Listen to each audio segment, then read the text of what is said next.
আসসালামু আলাইকুম। কেরিয়ার কানেক্টের পক্ষ থেকে সবাইকে ধন্যবাদ জানিয়ে শুরু করছি আজকের পেপার কাট ভিডিও। আজকের তারিখ 6 জানুয়ারি 2026।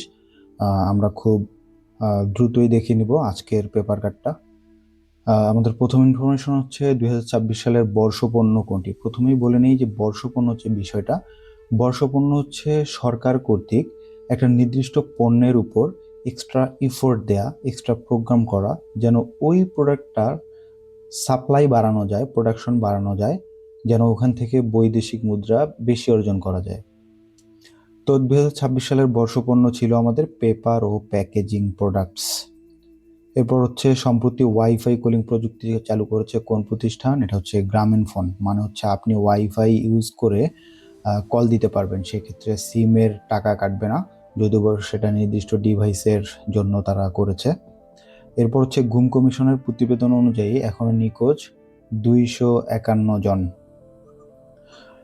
গণফোরামের আত্মপ্রকাশ করে কত সালে?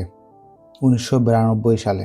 গণফোরাম হচ্ছে একটি রাজনৈতিক দল যেটা 1992 সালে আত্মপ্রকাশ করেছিল এবং এটার প্রতিষ্ঠাকালীন সভাপতি ছিলেন ডক্টর কামাল হোসেন স্যার। সম্প্রতি ভেনেজুয়েলায় নিকোলাস মাদুরোর অনুপস্থিত দেশটির ভারপ্রাপ্ত প্রেসিডেন্ট হিসেবে দায়িত্ব পেয়েছেন কে? Delcy Rodriguez. খুবই ইম্পর্টেন্ট। 1 জানুয়ারি 2026 G7-এর চেয়ারম্যান হিসেবে দায়িত্ব গ্রহণ করেন কে? ইমানুয়েল ম্যাক্রো, যার কান্ট্রি হচ্ছে ফ্রান্স। হোমল্যান্ড শিল্ড বাহিনী কোন সরকার স্বীকৃত বাহিনী? ইয়েমেন। এটাও খুবই ইম্পর্টেন্ট। 2026 আইসিসি টি-20 বিশ্বকাপে বাংলাদেশের অধিনায়ক কে? লিটন কুমার দাস। খুবই খুবই ইম্পর্টেন্ট। সম্প্রতি ভেনেজুয়েলা মার্কিন যুক্তরাষ্ট্র সামরিক হামলা চালিয়েছে 3 জানুয়ারি 2026।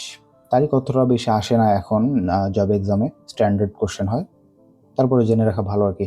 আইএস বিরোধী আন্তর্জাতিক সামরিক অভিযানের নাম হচ্ছে অপারেশন ইনহেরেন্ট রিজলভ।